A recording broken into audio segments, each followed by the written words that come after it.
Voilà, je vais vous présenter Vue.js. On va commencer par une petite partie avec certaines définitions, histoire de ne pas perdre les plus néophytes d'entre nous. Petit tour d'horizon de différents frameworks qui sont disponibles pour faire vos différents développements pour des sites web. Et ensuite, on s'attardera un peu plus donc, sur Vue.js, Vuetify. Donc Vuetify, c'est une librairie disponible pour Vue.js pour réaliser certains composants et avoir certaines fonctionnalités supplémentaires. Ensuite, une petite phase que j'appelle Playground. Donc là, ce serait peut-être un peu plus de la présentation de certains projets que j'ai pu réaliser de mon côté en utilisant donc Vue.js et Vuetify. Et une partie question-réponse qu'on pourra faire un peu en parallèle de la petite démo. Donc pour commencer avec les définitions, on commence avec du très simple, parce que c'est des choses que je vais aborder très rapidement. Il y a ce qu'est un runtime. Donc le runtime, c'est un environnement d'exécution. Donc c'est la partie logicielle qui va être responsable de l'exécution du code. Donc j'y reviendrai juste après. Et un framework, donc c'est un ensemble de composants qui peuvent être utiles aux développeurs. C'est une boîte à outils. C'est une boîte à outils qui sont liés essentiellement à un langage de programmation, qui permettent de pousser les développements plus loin et plus facilement grâce à des outils déjà configurés et déjà prêts à l'utilisation. Donc pour continuer, on a le langage JavaScript qui lui est un langage de programmation. Il est extrêmement présent sur le web. C'est quasiment exclusivement, j'ai envie de dire aujourd'hui, parce que ça fait plus de 10 ans maintenant, non même bien plus. Il a été créé en 95, pardon. Donc ça fait plus de 20 ans que il est développé. Il est extrêmement utilisé sur le web, comme les différents langages qui sont développés par la suite et les frameworks se basent énormément dessus. Donc c'est ce qui le rend aussi omniprésent. Et il est orienté objet, donc c'est extrêmement agréable à utiliser quand on vient du bac comme moi et plein d'autres, où par exemple on a pu faire du C#, du C, etc., du Java, qui sont aussi des langages orientés objet, donc ça permet de pas trop perdre ses marques.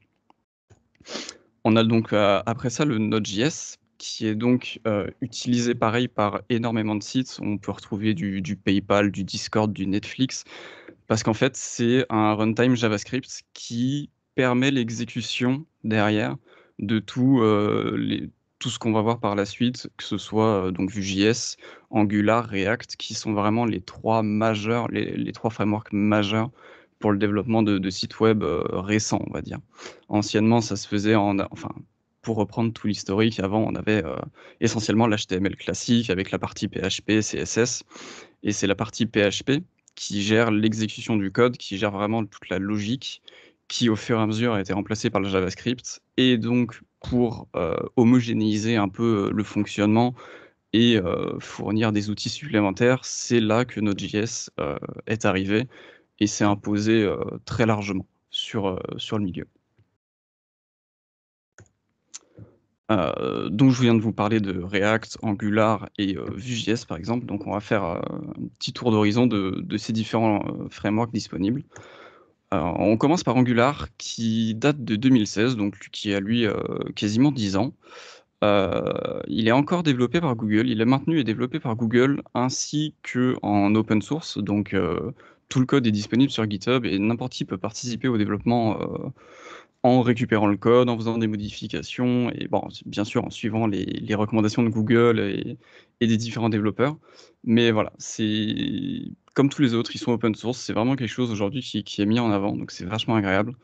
Il utilise donc le langage JavaScript, pardon, mais aussi le langage TypeScript, qui est un peu un dérivé du JavaScript avec certaines nuances au niveau des syntaxes, des comportements et des fonctionnalités disponibles. TypeScript est encore plus orienté objet et surtout le typage des données qui permet vraiment, pour des développeurs justement back-end qui sont plus orientés, comme je le disais plus tôt en C#, et bah pareil, encore une fois, de ne pas perdre ses marques et avoir des comportements très similaires et avoir moins d'abstraction comme on peut avoir en JavaScript, qui peuvent mener à des comportements parfois très étranges sur du code si c'est mal géré. Donc comme je le disais plus tôt, il utilise Node.js, hein, c'est ce qui l'a rendu si répandu. Et en petite statistique, les GitHub Stars, c'est un petit peu des likes, on va dire, donc sur GitHub qui permet de versionner son code. Ça montre que le projet est extrêmement suivi par des développeurs, que beaucoup de gens s'intéressent à son développement. Et d'après les stats GitHub, il serait utilisé dans plus de 3 millions de projets, donc ça peut aller de tout type de projet, hein. Ça peut être n'importe qui se lance son petit bout de code et qui le poste sur GitHub à n'importe quel géant du web qui fait pareil si jamais ils mettent leur code en open source. Pour suivre, on a React, donc cette fois qui est développé plus par Meta, donc la maison mère de Facebook. Publié légèrement plus tôt en 2013 et donc utilisé pour, les différentes applications de Meta, j'ai pas la liste exacte sur lesquelles ils l'utilisent, mais voilà, c'est leur code à eux, c'est open source, donc comme Angular, avec un petit peu moins de contributeurs, mais c'est pas vraiment cette stat qui importe le plus. Et comme pour Angular, il utilise JavaScript et TypeScript qui sont très appréciés et qui se basent aussi, sur Node.js. Et la petite particularité, c'est que React, ils utilisent un autre runtime que Node.js qui s'appelle Edge Runtime, qui est en fait on peut dire un concurrent, euh, encore une fois développé par Meta. Comme quoi, dans leur idée, en fait, ils veulent vraiment être à l'origine de toute la solution qu'ils proposent, vraiment être à l'origine de chaque développement de A à Z.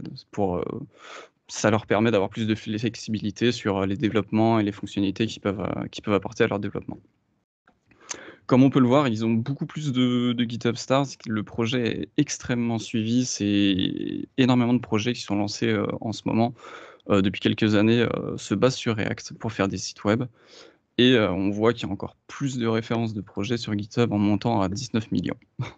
Ça fait une sacrée différence par rapport à Angular de Google.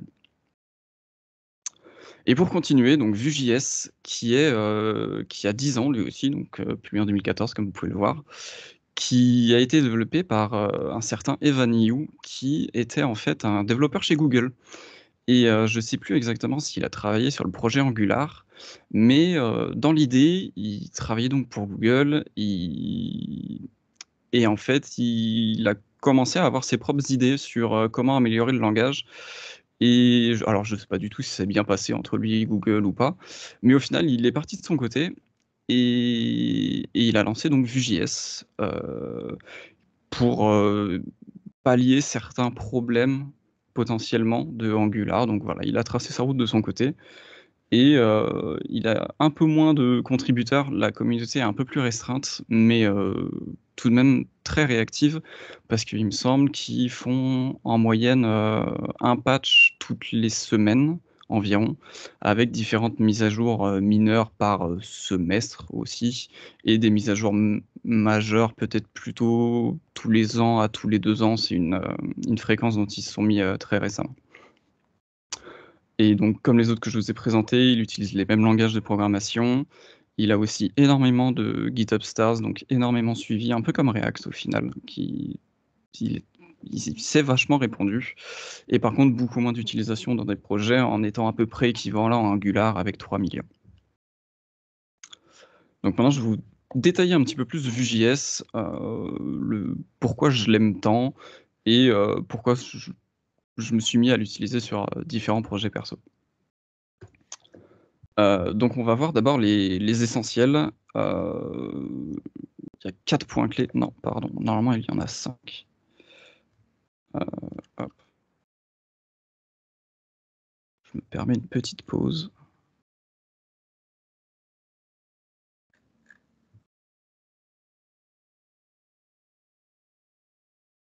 Hop.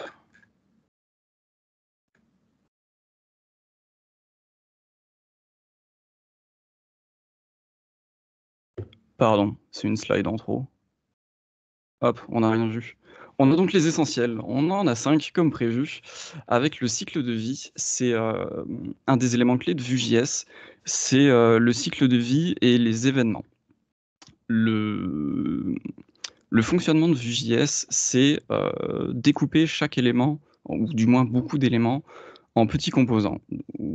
Au final, on a une page principale qui regroupe ces composants, et chaque composant, au moment où il reçoit une mise à jour, et seulement à ce moment-là, il transmettra l'information au fur et à mesure à ses composants parents de, «J'ai une mise à jour» et ce mode de fonctionnement-là permet d'optimiser énormément, le comportement d'une page, développée en Vue.js et réduit beaucoup de traitements qui peuvent se faire en fond sur d'autres langages. Je reviendrai sur chacun de ces points pour les détailler un petit peu plus après. Ensuite, on a les refs, c'est ce qui permet énormément de la réactivité sur Vue.js. C'est une façon spécifique à Vue.js de déclarer des variables, qu'on utilisera sur le front. On a aussi les API styles, donc ça c'est je l'ai mis en essentiel parce que c'est un élément qui est important pour la compréhension du code. C'est parce que pour développer Vue.js, en Vue.js 2, la version d'avant, on avait une syntaxe, majeure pour, au niveau de la structure du code et on devait utiliser un peu des plugins pour avoir une syntaxe un peu plus, lisible, modulable et plus ressemblante à d'autres, langages de programmation pour être moins sur, quelque chose de très typé Vue.js. Après on aura les slots, donc ça c'est, pareil, je vous ai parlé des composants et pour, personnaliser ces composants, l'idée c'est qu'on puisse faire des composants très très génériques et qu'on puisse les rendre extrêmement modulables et pour les rendre modulables, c'est là qu'intervient l'utilisation des slots. C'est, j'y reviendrai juste après encore une fois, mais, en gros, c'est pour, pour chaque composant qu'on peut avoir, au moins, on peut nommer certaines zones du composant qu'on pourra définir, en développant, pardon, ce composant et ça permettra d'une simple pop-up, classique, où on aurait un rectangle, un titre, un bloc commentaire en plein milieu et ben, en fait, avec un slot, on pourrait remplacer, tout le bloc de commentaires du milieu avec, une liste d'items, ou alors, différents boutons pour, différentes actions et cetera et cetera. C'est vraiment un élément clé, heu, pour la personnalisation des composants. Et ensuite, pour finir, un point majeur de Vue.js, c'est les stores.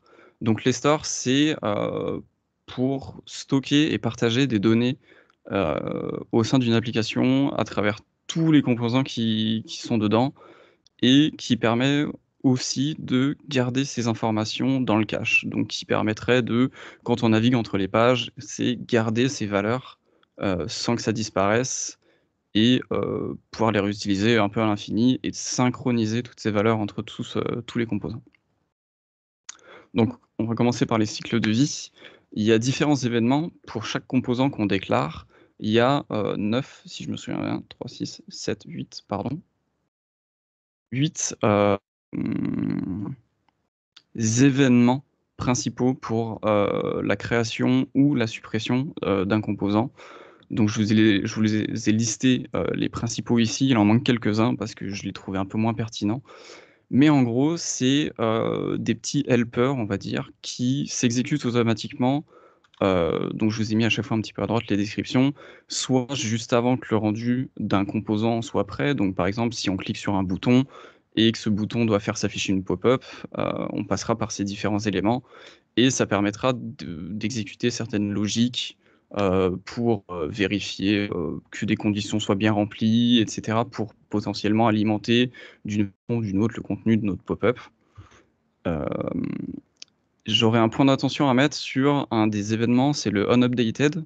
Donc, comme son nom l'indique, c'est, pour les mises à jour du composant. À chaque mise à jour que ce composant recevra, donc par exemple une variable qui est utilisée au sein du composant, Heu, dès qu'elle est mise à jour, cet événement sera appelé et on n'est pas obligé de le déclarer dans chaque composant, bien sûr, mais si on le déclare et qu'on l'utilise, faut faire extrêmement attention parce qu'on peut très rapidement tomber dans des boucles infinies avec cet événement-là. Parce que justement, si dedans on remet à jour une variable qui est utilisée dans le composant même et ben, on tombera dans cette boucle infinie où en fait il s'appellera, jusqu'à faire crasher l'application tout simplement. Donc voilà, petit point d'attention pour cet événement-là en particulier. Par la suite, on a les différents événements pour, au moment de la pop-up, je reviens beaucoup sur s'il est pratique, et facile à utiliser. Au moment de masquer la pop-up, une fois qu'elle est validée ou fermée, on pourra arriver sur les différents événements on before unmount ou unmounted qui permettront encore une fois d'exécuter du code, mais cette fois donc à la fermeture de la pop-up. Ça permet de tout centraliser le code au même endroit. Et le petit point d'attention à avoir, c'est sur cet événement, on a le onUnmounted qui s'exécutera une fois que le composant a été supprimé, alors que le onBeforeUnmount, c'est donc bien sûr juste avant. Mais le point intéressant, c'est que sur le onBeforeUnmount, on peut encore avoir accès à tout le code à l'intérieur du composant et toutes ses variables, tout ce qui a été réalisé dessus et toutes les variables définies, on peut encore y avoir accès et soit les transmettre à son composant parent ou faire un appel HTTP à un service ailleurs qui utilise justement une de ces variables. Et ça, c'est quelque chose qui sera pas possible dans le onUnmounted parce que justement le composant aura déjà été détruit. Ça, c'est vraiment l'événement il sera trigger vraiment après que le composant soit supprimé. Donc vraiment plus rien de disponible. Et ensuite, on a quelques autres événements comme le activated et deactivated qui, donc une fois que le composant est créé et monté, il y a aussi une étape où, en fait, une page HTML, son contenu, c'est ce qu'on appelle le DOM. C'est ce que je vous ai mis ici. C'est ce qui décrit notre page web. Et en fait, le composant peut être créé, mais le code HTML donc, qui permet son affichage peut ne pas encore être inséré dans le reste de la page. Donc ça permet de vraiment séparer un petit peu plus le comportement du composant à sa création entre le onMounted qui vraiment fera la création du composant en lui-même et le activated par exemple qui vraiment ce sera au moment où il est inséré sur la page en question. Donc voilà, c'est les points majeurs pour le cycle de vie d'un composant sur Vue.js. Ensuite, donc, on a les refs, je vous en parlais juste avant. C'est donc ce qui nous permet une grande partie de la réactivité sur Vue.js. Donc c'est pas vraiment un type, mais lors du développement, je vous ai mis un petit exemple de code sur la droite. On peut s'en servir par exemple pour référencer des composants qu'on aurait déclarés sur une page. Et par exemple, je reviendrai plus tard sur un exemple potentiellement, c'est avec un formulaire de Vuetify, donc un formulaire où on aurait des champs texte à remplir comme une page de connexion tout simplement. On pourrait renseigner par exemple le champ utilisateur, le nom d'utilisateur pardon, avec un ref. Et donc pour récupérer cette valeur dynamiquement et valider par exemple que le champ texte est bien rempli avec des conditions comme par exemple un nom d'utilisateur, parfois on n'a pas le droit d'utiliser de symbole, etc. Donc pour faire la validation de ce champ, on pourrait par exemple renseigner la référence de ce champ dans une variable, donc ici qui est nommée child, et grâce à ça, dans le code, vraiment à l'exécution de, par exemple, la vérification, on peut accéder à tout le fonctionnement du composant en passant par cette variable child parce qu'elle va faire référence dans le template. Donc, suite à ça, on peut utiliser, enfin, vraiment, toutes les fonctions disponibles. Ça peut être de la mise à jour du champ, l'effacer, valider qu'il respecte bien les bonnes conditions, etc. Ça permet vraiment une grande flexibilité sur ce qu'on peut faire avec chaque élément d'une page. Les refs, on peut les utiliser pour déclarer des variables, donc les variables de tout type qu'on peut utiliser, que ce soit des booléens, des nombres, des strings, etc. Et au moment de l'utilisation dans une page, si vous voulez que cette valeur soit dynamique, qu'elle s'actualise à chaque modification de la variable, il faudra utiliser la même ressource ref, mais en lui spécifiant le type du coup que vous allez stocker dedans. Et le ref, en fait, ce qu'il va faire, dans le cas où vous renseignez une variable, c'est qu'il va vous créer un objet parent qui permettra justement, qui stockera dedans donc la variable et qui permettra d'émettre un événement justement à chaque fois que cette variable est mise à jour. Et il s'en occupera tout seul. Au moins, ça évite d'avoir à gérer ce comportement qui serait pas optimisé si on le ferait soi-même. En soi, pourquoi réinventer la roue? Et donc, voilà, il créera son objet, il stocke votre variable dedans et à chaque fois qu'il fera sa mise à jour, au moins votre front sera mis à jour automatiquement et tout sera synchronisé. Je pourrais vous faire une petite démonstration de ça aussi sur le playground à la fin. Et l'avantage de ces refs, donc c'est le dernier point que je vous ai mis là, c'est l'utilisation de fonctions qui sont prédéfinies dans Vue.js, c'est les fonctions watch et watch effect. Donc on va commencer par watch, c'est tout simplement un watcher. Il va regarder les modifications, s'il y a une modification, en fait, à la variable que vous lui spécifiez. Du coup, par exemple, on pourra mettre un watcher ici sur child et à chaque modification qu'il recevra, on pourra exécuter le code qu'on veut par la suite. On pourra lui décrire un bloc de code et il l'exécutera à chaque fois que les conditions sont remplies et qu'il y a une modification sur cette variable. Et pour faire encore plus simple, il y a donc watch effect qui est un dérivé de watch qui en fait ne prend pas de paramètres où on lui spécifie pas exactement bah regarde cette variable child. On lui dira juste watch effect et on va lui déclarer un bloc de code par la suite avec une ou plusieurs variables qui seront utilisées dedans. Et en fait, automatiquement, il ira vérifier dans le bloc de code qui lui est spécifié chaque variable utilisée, il ira regarder si elle reçoit une modification et dès que l'une d'entre elles recevra la modification, quelle qu'elle soit, il réexécutera son bloc de code. Et ça permet au moins de faire un watch sur potentiellement plusieurs variables d'un coup, ce qui n'est pas possible avec le watch de base. Donc ça rend la chose plus flexible et au moins on n'a pas le risque de, par exemple, commence à déclarer quelques variables à regarder, puis le code évolue, nouvelle fonctionnalité, etc. Et on oublie de renseigner une nouvelle variable. Ça casserait la moitié du process, la page serait moins réactive. Et donc ce watch effect permet de pallier ce problème. Donc très utile pour la réactivité globale des pages en JS. Pour la suite, je vais vous parler des API styles. Donc, je vous le disais, c'est les syntaxes disponibles quand on écrit du code Vue.js, où à date, il y en avait une seule principale qui existait, donc c'était la Options API, ça s'appelle comme ça aujourd'hui, c'est un nom. Je ne sais pas exactement d'où ils le sortent, mais ça permet de les distinguer. Donc, on a la Options API, et à côté, on a la Composition API. Donc, pour la Composition API, c'est une syntaxe de code qui se rapprocherait plus d'autres langages qu'on pourrait connaître, que ce soit du C#, du C, du Java, etc. On retrouve la même syntaxe de déclaration de variables, déclaration de fonctions qui exécuteront du code, pardon, etc. C'est plus flexible dans le sens où la structure du code peut être modulée un peu au goût de chaque développeur. C'est moins structuré que l'Options API qui est une syntaxe très structurée tout simplement. Et vraiment, chaque chose doit être à sa place et il n'y a pas d'autre choix. Avec les Composition API, on a quelque chose qui rentre en jeu, c'est les composables.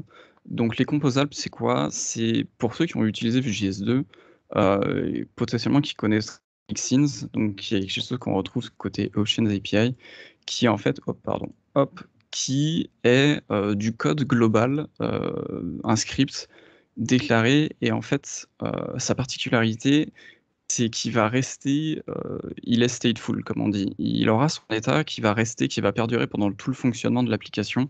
Donc par exemple, au chargement d'une page, si on utilise un composable ou donc un mixin selon la syntaxe qu'on utilise, c'est un bout de code où les variables qui seront stockées dedans, par exemple, si elles sont modifiées, elles garderont leur état et ils seront modifiés vraiment que lorsqu'il sera modifié.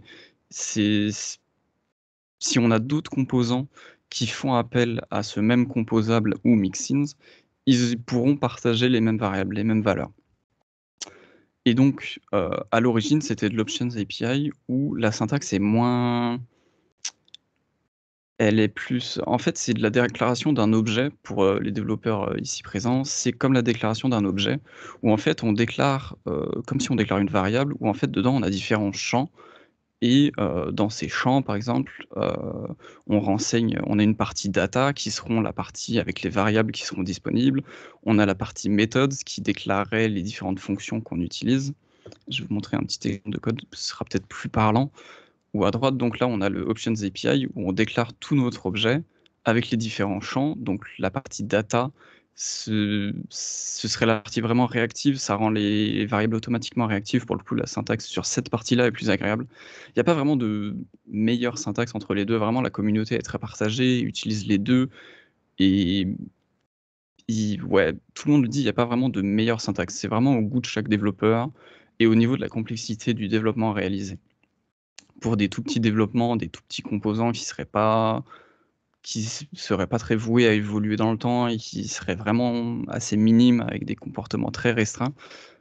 Généralement, la communauté est d'accord pour partir sur du Options API qui est a peut-être donc sa syntaxe plus stricte, mais qui est au moins plus structurée et permet à certains moments une syntaxe plus légère. Donc pour la relecture du code, c'est ça apporte plus de facilité et de rapidité comparé au Composition API qui peut être un peu plus verbeux par moment. Donc pour revenir aux différents paramètres qu'on pourrait définir aux Options API, on a donc nos méthodes, qui sont les fonctions comme je vous le décrivais. Et par rapport aux événements que je vous décrivais juste avant, les mounted, unmounted, updated, etc., la syntaxe est légèrement différente, mais là encore une fois, ils ont leurs petits espaces prévus dans la déclaration du composant pour exécuter ces blocs de code-là. Donc voilà, vous pouvez le voir, je vous ai mis en parallèle un comportement similaire entre les deux syntaxes. Et donc la Composition API prend à peine moins de lignes, c'est juste que j'ai rajouté quelques espaces pour que ce soit un peu plus aéré, pour que le code soit un peu plus respirable, tout simplement, on va dire. Et mais sinon, dans l'idée, il n'y en a pas vraiment un qui prend moins de place que l'autre ou quoi. C'est vraiment à la discrétion de chaque développeur. Et donc à gauche, on retrouve une syntaxe qui est un peu plus que j'utilise parce que sur des applications plus complexes, comme je vous le disais, c'est quand même plus agréable et la syntaxe est un peu plus flexible. On peut déclarer ces fonctions un peu comme on veut, on les remarque plus rapidement aussi parce qu'elles ont tout de suite leur tag fonction. Et le unmounted, on retrouve donc celui que je vous ai décrit un petit peu plus tôt. Et donc ici, il y a l'utilisation d'un ref comme je vous le déclarais plus tôt, où ici donc c'est un nombre. Donc c'est un count, on le stocke dans la variable count qui va en fait créer l'objet count. Et comme vous pouvez le voir plus bas, ici, pour accéder à la valeur qu'on lui aura spécifiée, il ne faut pas juste renseigner le nom de notre variable comme on ferait habituellement avec notre count, mais en fait, pour accéder vraiment à la valeur qui sera réactive, qui sera dynamique et qui s'actualisera à chaque instant, à chaque modification plutôt pour être précis, il faudra passer par un point value. Et c'est ça, en fait, c'est cette petite partie-là qui peut rendre, sur cette syntaxe-là, qui peut rendre la syntaxe un peu plus verbeuse, un peu plus lourde par moment. Et la petite particularité, c'est que ce point value, il est nécessaire que dans la partie script, que dans la partie vraiment du code qui s'exécute dans notre page. Dans la partie template, qui est la partie où on décrit un petit peu plus la partie donc HTML, vraiment la partie de mise en page de notre composant ou de notre application. Dans cette partie-là, spécifiquement, vue, c'est directement où aller chercher la valeur. On voit la différence. Ici, on renseigne juste notre nom de variable count. Donc avec les doubles accolades, ça lui permet de comprendre que c'est une variable qu'on a définie. Et là, au moins, on a vraiment juste besoin de lui déclarer la variable qu'on utilise et on n'a plus besoin du point value. Donc cette spécificité du point value, elle est là et ouais, elle est que dans la partie script. Donc c'est vraiment que la partie script qui peut être un peu plus verbeuse. Pour la partie template, on retrouve exactement la même syntaxe. Pour faire suite, dans le template et la mise en page des composants, donc on a les slots dont je vous ai parlé. Donc ici, je vous ai déclaré pour commencer par le code et synchroniser, on a donc déclaré un base component qui serait par exemple, enfin juste un encadré sur une page web par exemple.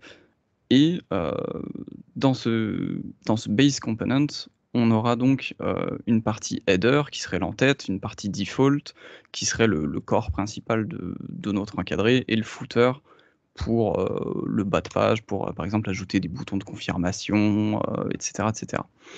Donc on peut le voir en haut à droite, sur la déclaration du composant, on a nos différentes parties qui sont renseignées et pour chaque point qu'on veut, où on veut permettre facilement de réécrire le contenu du composant, c'est là où on utilise donc cette particularité du slot qu'on peut nommer, qui permet d'en mettre plusieurs sur un seul composant. Donc ici par exemple, ça peut être un peu complexe à comprendre, mais donc on a cette partie header, et dans cette partie header, donc on met un slot qu'on va nommer un peu de la même façon. On pourrait le nommer d'une autre façon si on le voulait, on pourrait en mettre plusieurs aussi. Et donc ça permettrait dans le header, à chaque fois qu'on utilisera donc le slot header, et ben notre code viendra se remplacer à cette place du slot ici. Ce tag-là disparaîtra et c'est le code qu'on personnalisera qui viendra à la place. Donc par exemple, avec l'exemple du bas, on a le template header qui est utilisé. Et c'est donc le tag H1 où on met un titre personnalisé par exemple, et bah, c'est toute cette ligne-là qui serait mise à la place du slot qu'on a spécifié avec son nom dans le composant de base. Donc en faisant ça, Ça permet par exemple, de créer une hiérarchie et un héritage dans les composants qu'on peut utiliser. Par exemple, une pop-up, on voudrait que toutes les pop-up d'une application suivent un même, design, avec, les des composants aux mêmes endroits. Par exemple, des boutons de confirmer ou annuler qu'on mettrait en bas à droite de notre pop-up. Ça permet du coup, quand on déclare notre composant de base, heu, en mettant du style CSS, en appliquant, les propriétés à chaque classe, de, placer chaque bouton à sa place et cetera, et au moins tous les composants qui utiliseraient ce dialogue, hériteraient de cette mise en page-là. Mais par la suite, ce qui est faisable du coup, c'est, par exemple, une pop-up n'a pas besoin de bouton, confirmer, mais juste un bouton fermé, et ben, on aurait juste à utiliser un template footer ici, par exemple, pour reprendre l'exemple, et spécifier, juste, par exemple, le bouton fermé, qui fait l'action derrière dans le code, spécifier qui va fermer la pop-up et cetera, et donc on aurait juste besoin de lui spécifier que dans le template, lui définir le bouton, et automatiquement, les boutons qu'on pouvait avoir dans notre composant de base, donc validé et fermé, seraient écrasés et remplacés par l'unique bouton fermé qu'on déclarait dans le composant spécifique à ce comportement-là. Donc ça permettrait de garder, la mise en page et le style de la pop-up par défaut, mais avec des petits fonctionnements différents selon les cas d'usage. Donc très pratique pour centraliser le code et avoir un code, identique et une mise en page identique de composants sur une page. Pour la direction artistique d'une appli, ça peut être, intéressant, et ça évite, de par exemple, si on veut modifier, l'arrière-plan d'un titre, d'une pop-up, si on veut le passer un peu grisé à transparent, ça évite d'avoir à passer sur absolument tous les composants qu'on aurait pu utiliser, avec ce template-là, mais au moins on irait juste dans le composant de base, donc là ici dans notre cas, notre base component, lui dire: «Bah, en fait, ton fond d'écran, ton arrière-plan, il est transparent», et au moins automatiquement, toute l'application serait mise à jour avec ce même style. Donc gain de temps, gain de code dupliqué et cetera. C'est vraiment une fonctionnalité très pratique et que je recommande fortement d'utiliser, parce que sinon on finit avec, à chaque fois, chaque composant, ça rajouterait 2-3 lignes, ou enfin, dans le cas du fond d'écran transparent, ça rajouterait qu'une ligne. Mais si on rajoute différents éléments par défaut, à chaque fois, c'est le nombre de lignes, multiplié par le nombre de fois qu'on utilise le composant, et ça devient tout de suite ingérable. Pour faire suite, on a donc le point des stores qui, comme je vous le disais, c'est le partage de données, heu, quelconques. Vraiment n'importe quelle variable qu'on peut utiliser dans une application, on peut la stocker dans un store, et automatiquement elle sera partagée, au sein de toute l'application, et même sera enregistrée dans le cache de l'application si jamais, la page est rechargée et cetera. On peut utiliser la persistance, donc là, par exemple, il faut utiliser un petit plugin supplémentaire, mais au moins, même après des rechargements de pages, généralement quand on recharge une page et qu'on remplit des champs texte par exemple, si on rafraîchit la page, ce champ texte se videra, logique, et ce qu'on peut faire par exemple, c'est, la valeur du champ texte en question, si on la stocke donc dans un store et qu'on le rend persistant, eh bien, chaque fois qu'on saisit du texte, même après un rechargement, cette valeur pourra revenir dans le champ texte. Donc, j'aurais pas vraiment de cas d'usage à vous décrire là, comme ça, de tête. Mais voilà, ça permet de, si jamais vous voulez maintenir des données qui survivent, j'ai envie de dire, à un rechargement, c'est la solution à utiliser. Et le store mis en avant par Vue.js et même, n'importe quel développeur, c'est, la librairie qui s'appelle Pinia. Donc je vous ai mis une syntaxe un petit peu à droite pour la déclaration de ce store. Donc c'est extrêmement verbeux, et on retrouve, pour ceux qui l'auront vu, la syntaxe Options API, parce que ça permet d'avoir un store plus structuré, et généralement les fonctionnements sont assez basiques. Donc on retombe un petit peu sur cette partie, qui décrit un petit peu le Options API, qui veut avoir une syntaxe un peu plus courte et des comportements moins complexes pour un traitement donné. Donc vous pouvez le voir, on définit ici un store que j'appelle main. C'est, voilà, au goût de chacun selon l'utilisation qu'il veut faire. On peut définir autant de stores dans une application, pardon, aussi. Là, j'en ai déclaré un, mais au sein d'une application, on peut les scinder par catégorie. On pourrait faire un store, par exemple, pour stocker des utilisateurs. On pourrait faire un autre store pour stocker, je sais pas moi, les fruits qu'ils mangent, les fruits qu'ils aiment, etc. Un autre store pour stocker les lieux de récolte des différents fruits qu'ils aiment, etc. Je prends des exemples au hasard, hein. Et il y a vraiment aucune limite à ça. Et par contre, chaque store doit vraiment se limiter à son contenu lui-même pour vraiment optimiser son fonctionnement. Donc ici, par exemple, on lui déclare un state. Le state dans un store, c'est sa déclaration des variables par défaut. Donc ici, par exemple, on lui met un counter qui sera un incrément qu'on pourra donc, grâce à des getters, on pourra récupérer. Ici, on déclare en fait les fonctions qu'on veut. C'est comme des fonctions qui sont vouées à juste retourner des valeurs essentiellement du store. Donc ici, on peut voir qu'on retourne le double du counter en cours, et sinon on fait un double du counter auquel on ajoute 1.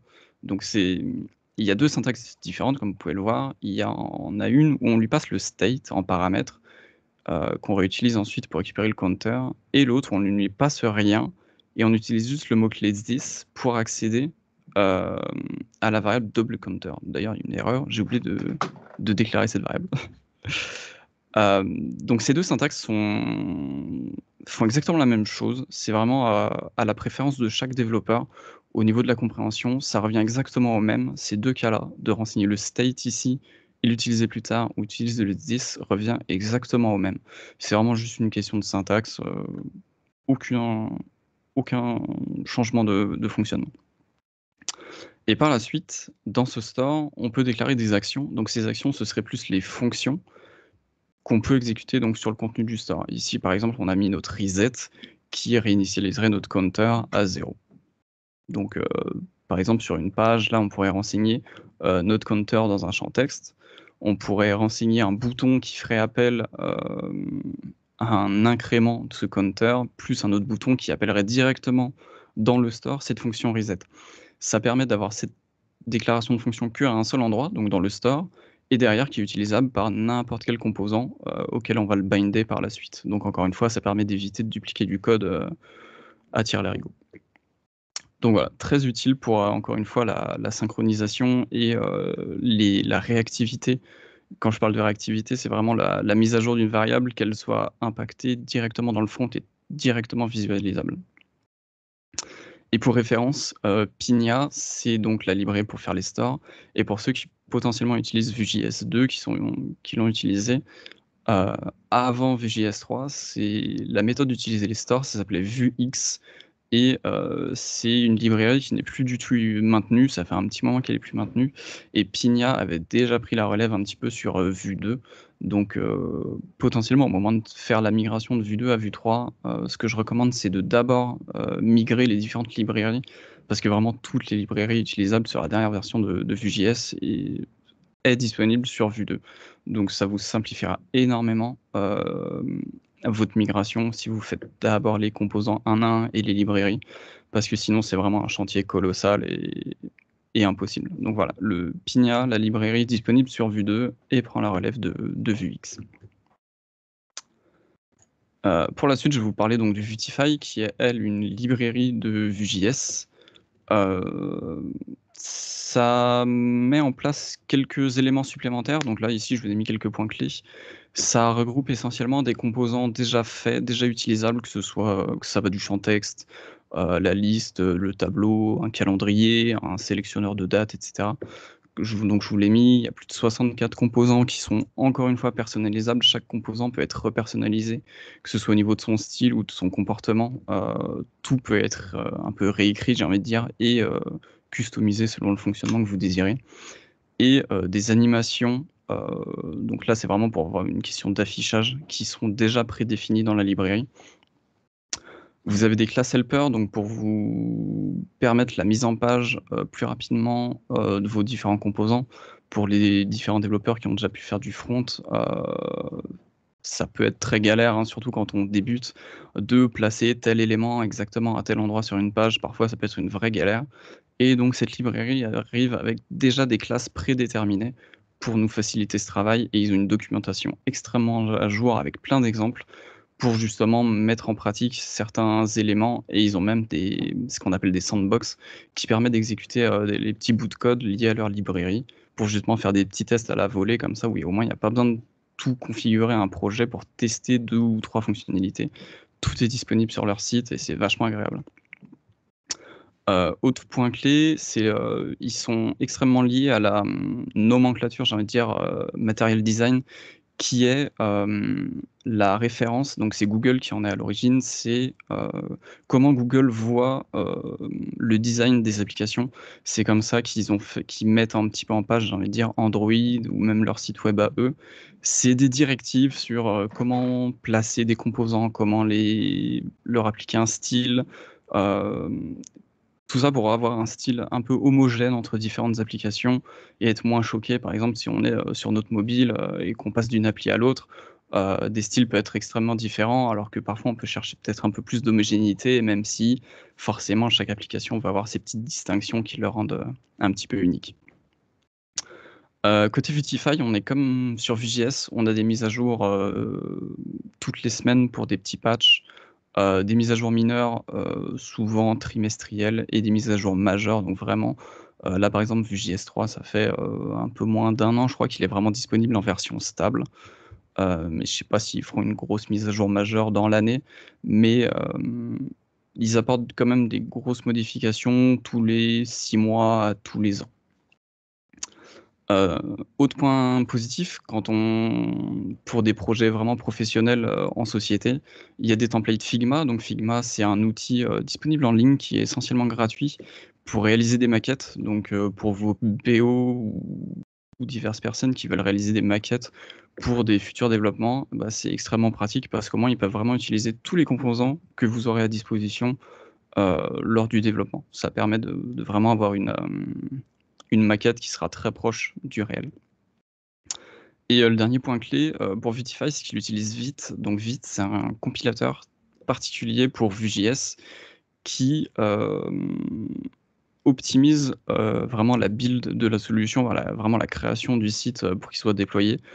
C'est une solution de ce qui était appelé avant Webpack et ça optimise énormément les temps de build et de compilation des projets. Moi, par exemple, au travail, on avait un projet qui buildait à peu près en 1 minute sur l'ancienne version et grâce à Vite, maintenant, je crois qu'on est descendu à 17 secondes. Donc ça fait, plus de 40 secondes d'optimiser, c'est énorme. Ils ont fait vraiment un travail monstrueux là-dessus. Donc voilà, c'est tout pour les points clés de Vuetify et on va pouvoir maintenant passer un petit peu à la partie démo que je vais un peu synchroniser avec la partie, questions-réponses, histoire de pas non plus, prendre trop de temps. Si jamais certains d'entre vous ont des questions.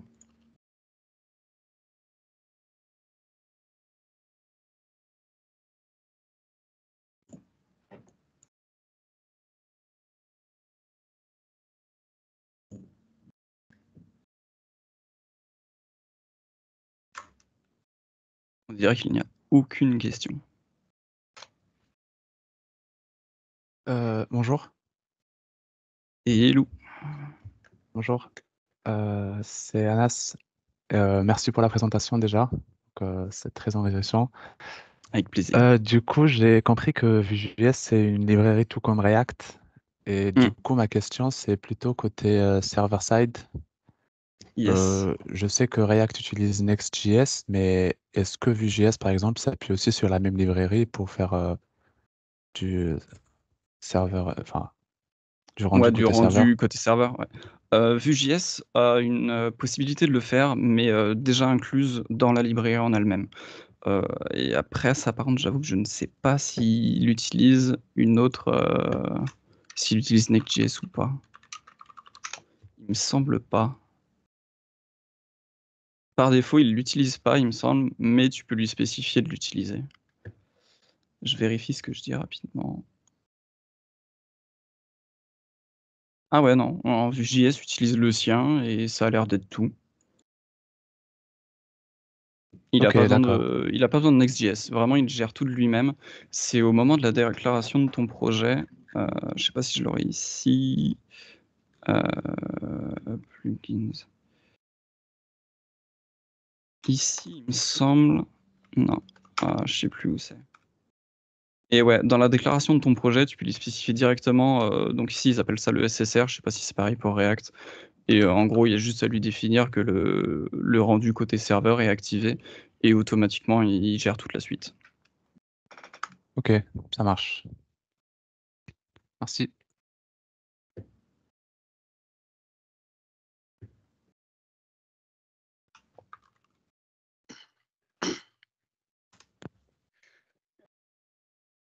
Une petite question, Romain, c'est Moussa.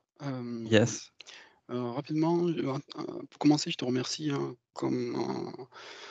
les meet-up, on les a mis en place depuis un moment, donc je te je te je trouve que ton meet-up, il est bien fait. En tout cas, j'ai appris encore des choses. J'avais déjà fait une formation là-dessus, donc là aussi, je profite pour, améliorer mes connaissances et du coup, ma question, c'est par rapport au concept, ou à la méthode TDD. Est-ce que toi, dans ton domaine, c'est quelque chose que tu vous mettez en place ou c'est totalement pas sujet dans vos équipes? Est-ce que tu penses que le TDD, c'est quelque chose qu'on peut mettre en place avec Vue.js? Alors nous, on fait quelques tests unitaires, mais ils sont encore manuels. D'accord, C'est un projet qu'on a déjà, c'est au sein du pôle où je suis, c'est vraiment le mot-clé en ce moment, le maître d'ordre. C'est, rajouter des tests unitaires sur le front et dans ma BU, on a différents projets avec différentes librairies. Donc moi, je suis plutôt orienté sur Vuetify, mais on a aussi d'autres projets qui utilisent Quasar, qui est encore un autre concurrent. Et du coup, pour nous, notre partie, on n'a pas encore fait. On est en train de, enfin, on voulait d'abord finir la migration vers Vue 3 qu'on a fini il y a même pas un mois de ça à peu près. Donc, on voulait d'abord finir cette partie-là avant de justement mettre en place des tests automatisés.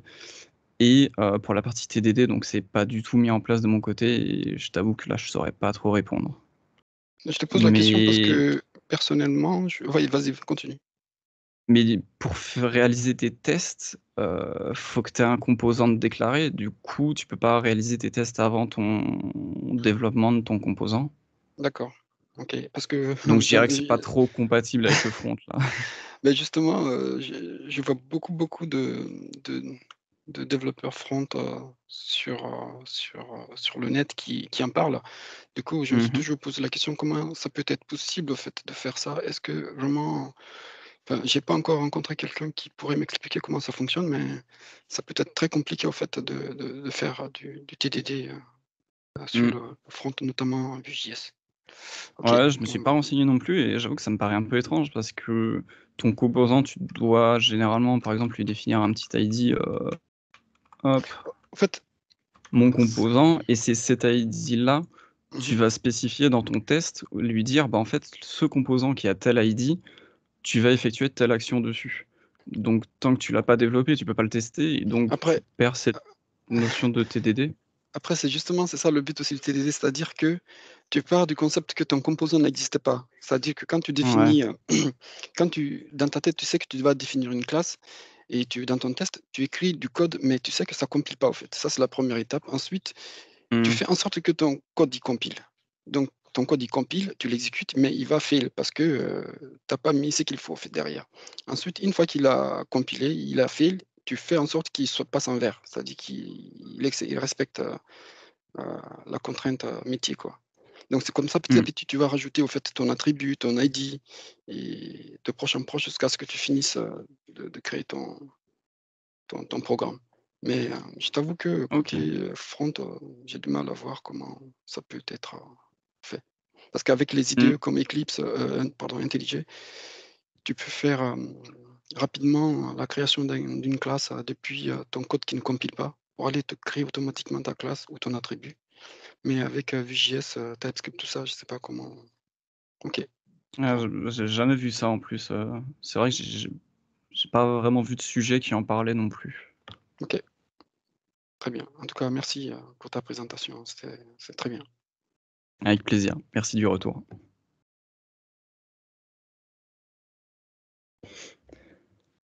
Donc je vais vous faire une petite, démo en parallèle, de ce que j'ai pu vous faire rapidement. Donc ça, c'est tout des petits composants réalisés avec Vuetify. Donc il y avait un petit template de base qu'ils avaient réalisé eux. Et donc dans les parties pratiques, avec Vuetify, il y a un truc qui peut être très pratique, c'est tous les composants qui définissent, on peut les override, on peut leur redéfinir leur comportement par défaut dans de nouveaux composants qui n'existent pas vraiment. Par exemple, Vuetify met à disposition un composant qui s'appelle un V-button, c'est leur bouton à eux, donc tous leurs composants sont prédéfinis avec un V pour rapidement les reconnaître. Et donc là, ce qu'on peut faire de façon très rapide pour avoir un style très homogène, c'est déclarer un alias, donc V-outline button, qui serait un bouton classique, mais dans lequel, du coup, on pourrait lui définir en valeur par défaut une variante qui serait en fait le bouton, il est outline, donc il change de style. Et ici, c'est ce que je vous ai fait. Si je retrouve le bouton, hop, ça va être ici. Voilà. Ici, je vous ai défini donc le V-outline button que j'ai déclaré plus tôt. Et donc, c'est celui qu'on retrouve juste là. C'est notre V-outline button. C'est encore une fois, ça permet de centraliser tout notre code et éviter de dupliquer encore et encore et d'oublier à certains endroits de mettre à jour notre code. Ces différents composants, on a aussi la V-dialog, donc la petite pop-up dont je vous ai beaucoup parlé, qui permet de faire beaucoup de tests très rapidement. Donc ici, je vous avais déclaré un petit, je ne sais pas si je l'ai ici, une petite pop-up. Donc ça reprend énormément l'exemple que je vous ai montré plus tôt, où on définit donc un V-dialog avec différents slots qui permet, selon le bouton sur lequel je vais appuyer, et bah, j'ai qu'un seul composant donc qui contient cette pop-up là, mais au moins je peux très rapidement dans le code, hop, je peux très rapidement juste remplacer la partie de la pop-up que je veux. Donc par exemple, sur la première, j'avais juste défini un titre et un commentaire, et sur la deuxième que je viens d'ouvrir, par exemple, je lui ai spécifié que mon slot body, donc vraiment le cœur de ma pop-up, et bah hop, je le remplace avec une image Alésia. Donc ça permet voilà, de faire des actions très rapidement avec juste une ligne pour renseigner le composant que j'utilise. Donc au final, ça rajoute même pas de code par rapport à si je déclarais mon composant comme ça. Donc très pratique. Et ici, pareil, mais avec le slot footer qui me, du coup, vu que j'ai rien mis, enfin, j'ai mis donc une div pour vraiment qu'ils comprennent que je veux réécrire le contenu, et au moins, hop, ça m'enlève directement tous mes boutons que j'avais configurés par défaut dans mon composant de base. Donc très pratique. Et après, il y a toute la partie réactivité où je voulais faire un petit tour dessus rapidement. Hop, où par exemple, je vous ai mis un champ texte où on va lui spécifier un texte qui sera synchronisé, et donc là, je voulais définir dans cette variable. Et dans chaque pop-up que j'utilise par la suite, et ben là par exemple, j'ai remplacé tout le slot body avec donc dans ma pop-up un autre champ texte qui sera donc synchronisé avec la valeur que j'ai saisie juste à l'instant. Bon, ici je l'ai mis juste au-dessus, c'était pas la bonne, c'était lui. Et ici, par contre, le petit détail auquel il faut faire vachement attention avec Vuetify, c'est qu'ici, je lui ai renseigné la valeur du champ texte, mais je lui ai juste déclaré en dynamique. Avec les 2 points devant, il comprend que le champ, que la variable, elle est dynamique, mais ça lui permet uniquement de recevoir la valeur. Pour pouvoir modifier cette valeur, il faut utiliser une autre syntaxe qui est vmodel. Ça, c'est vraiment spécifique, c'est la syntaxe vraiment Vuetify. Donc ici, par exemple, normalement, si je change le champ texte, on peut voir que celui de derrière, il n'a pas changé. Alors que si j'utilise... Ah, j'avais pas mis le champ texte. Ce que j'avais fait, j'avais mis un comportement différent, j'avais mis un événement sur le clic sur l'image Alésia. C'est que le texte que j'ai renseigné dans ma pop-up, je peux le compléter ici, on peut voir qu'il se met instantanément à jour dans ma pop-up. Et au clic sur l'image, j'avais mis un événement, je ne sais pas si je peux vous le montrer, si je l'ai encore ici. Tac. Je le retrouve plus, je l'ai mis dans un à part. Voilà. J'avais déclaré mon image, donc j'ai remis un petit logo d'Elesia, et je lui avais spécifié que sur l'événement d'un clic dessus, on va émettre un événement qui met à jour le texte avec une valeur vide. Et du coup, c'est bien ce qu'on a vu, c'est que mon champ texte, il s'est vidé au moment où j'ai cliqué sur mon icône. Et donc pour arriver à faire ça, ce que je vous disais, c'est vraiment passer par le V-model et pas juste la syntaxe des 2 points model value. Ça peut être une erreur très fréquente. Même moi, parfois, ça m'arrive sur certains développements où quand on va un peu trop vite, on perd la réactivité de la variable parce qu'on oublie cette syntaxe, on va un peu trop vite ou quoi que ce soit. C'est vraiment un point clé à pas oublier, ça. Petit point d'attention là-dessus, donc. Et pour finir, un dernier point, c'était pour vous mettre en avant les stores. Donc ici, par exemple, j'avais défini un store qui me permet de renseigner le titre ici, donc le component store, que j'ai bindé donc au champ texte de ma pop-up qui sera tout en bas. Donc j'y retourne, hop, on retrouve bien le titre que j'avais défini. Et donc cette valeur, à la modification, ici, il me l'a bien enregistré. Et vu que je lui ai défini directement dans le store, et ben dans mon composant, je ne sais pas si je l'ai ici, tac, app bar.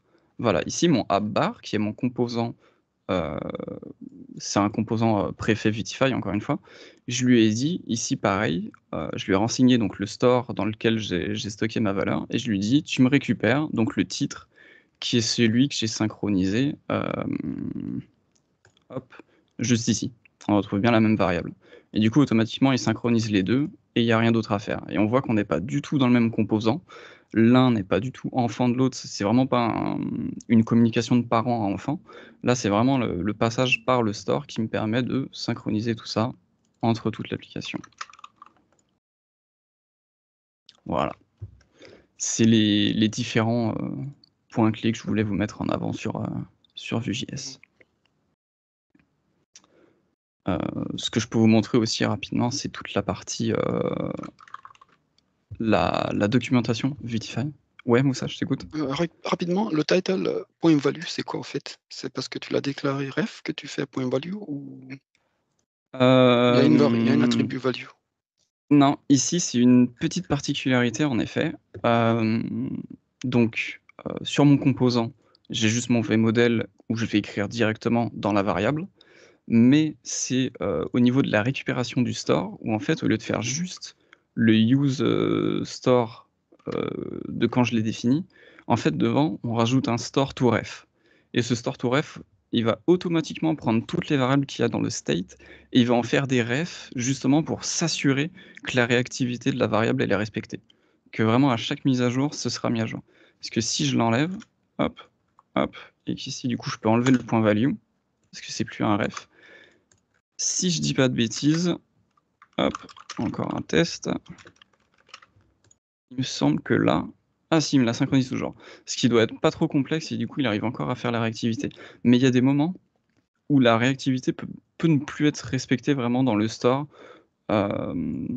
J'ai plus les cas précis en tête, ça doit être un truc un peu spécifique. Mais il y a certains cas où ta variable pourra ne pas forcément être mise à jour. Ah, je crois que là, c'est parce que je l'ai mise à jour depuis un composant du front et que c'est vraiment dans le template. Alors que si tu le fais depuis la partie script, si je le mettais dans une fonction à part et que c'était modifié dans une autre fonction à côté, peut-être que c'est à ce moment-là où la valeur ne serait pas forcément mise à jour. Et c'est là où l'utilisation du store to ref vraiment force cette actualisation en le mettant dans son objet réactif. D'accord. Moi, je pensais que dans le template, on faisait jamais référence justement au point Ouais, value. au point C'est value. automatiquement interprété par Vue.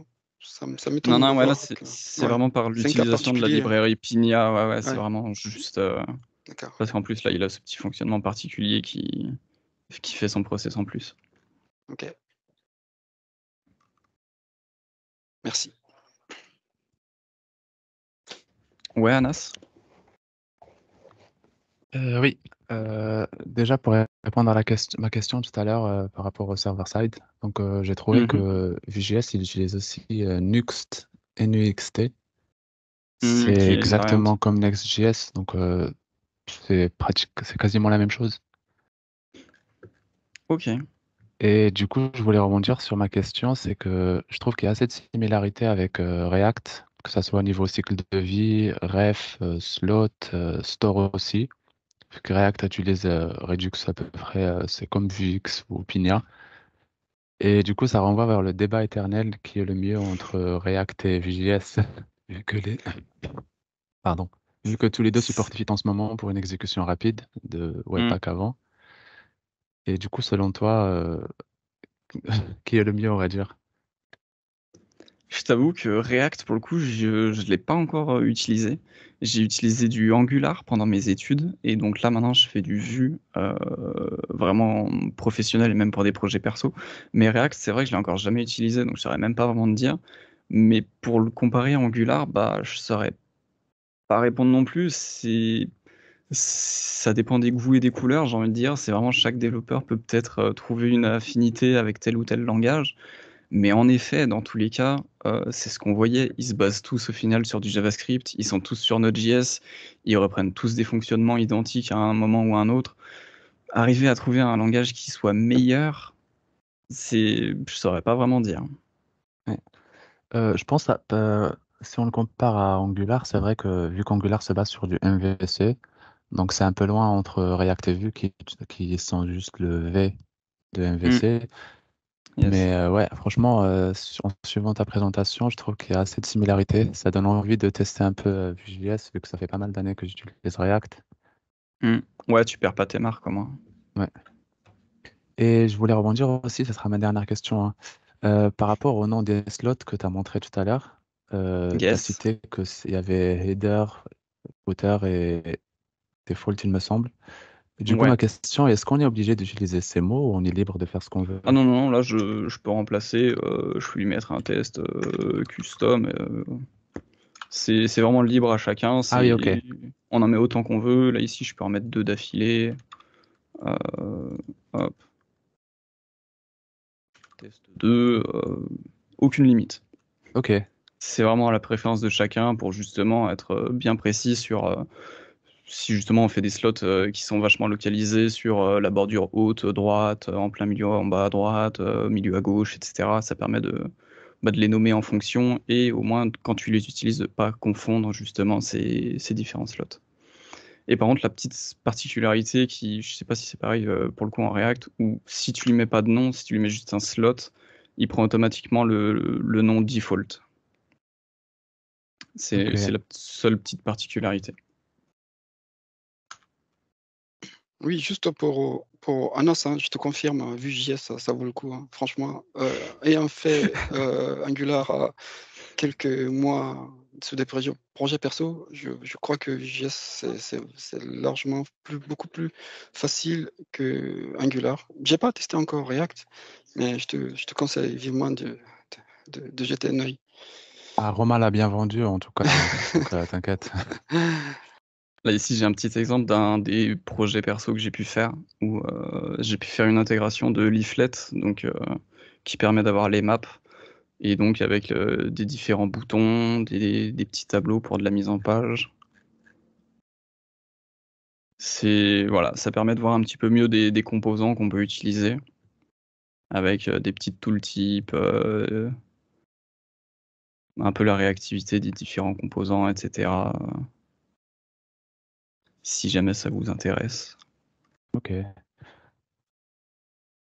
ils n'ont pas un truc mobile comme React Native? C'est juste du web. C'est juste du web. Non, non, ouais, faut passer par. C'est quoi? C'est Electron pour build des apps. Oui, c'est Electron. Ouais, c'est ça. Ouais, c'est ça. Ça fonctionne très bien avec Electron pour build justement pour d'autres plateformes. Mais sinon, non, ouais, c'est vraiment que du web. Ok. Et ici, un petit exemple d'un autre projet que j'ai pu faire récemment pour encore une fois montrer la réactivité des différents composants, des animations un petit peu. C'est très rapide à mettre en place avec Vue. C'est une syntaxe. Je vous ai pas prévu d'exemple là pour le coup, je suis désolé. Mais créer des petites animations, c'est vraiment C'est un peu un dérivé du CSS et ça prend littéralement pour faire une petite animation comme ça de dégradé, c'est 5 lignes maximum. Donc ça va, c'est pas trop verbeux, c'est pas trop non plus compliqué à y écrire. Donc très agréable à utiliser. Et comme je vous le montrais un petit peu plus tôt, la documentation qui est très complète avec plein de cas. Ici pour le coup c'est des buttons où il y a des cas où on renseigne des icônes. Ici on le voit pas forcément, mais on peut appliquer différents styles d'élévation, on peut appliquer des styles pour les bordures des boutons, etc. Et tout ça en utilisant soit des petites propriétés, soit des classes qu'ils ont déjà tout prédéfini. Donc vraiment mise en place extrêmement rapide. Je sais pas si React justement utilise des classes un peu helper comme ça similaires qui permettent d'altérer les composants très rapidement. Si tu as la réponse, Anas. J'ai pas la réponse. Mais j'ai peut-être une question, c'est par rapport peut-être à ça. Vitify, on est d'accord, c'est une librairie externe.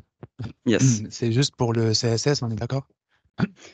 C'est ouais, c'est juste pour des composants, du style, de la mise en page. C'est vraiment en plus de Vue.js. Du coup, on n'est pas obligé de l'utiliser à chaque fois. Enfin, on peut Non. l'utiliser en design, Non, par non, du exemple. tout, ouais. Exactement. Ok. Ouais, c'est juste Vitify, là, c'est maintenu par la communauté, Hop. C'est extrêmement maintenu. Moi, j'avais reporté un bug hier soir, et il était déjà corrigé, déjà traité comme corrigé parce qu'il l'avait déjà remarqué, alors que le patch date d'il y a même pas une semaine. Donc vraiment, les développeurs qui sont dessus, ils sont super réactifs. Les releases, comme je vous le disais, c'est toutes les semaines, on a un petit patch. Récemment, là, on a eu une version mineure, etc. Et ouais, extrêmement complet et la doc vraiment au point. Il y a plein de cas qui sont utilisés, ça reste des cas assez basiques, mais après en cherchant sur le web, que ce soit du Stack Overflow ou autre, il y a très rapidement les réponses qu'on cherche et ça c'est très agréable. Voilà, c'est tout ce que j'avais à vous présenter.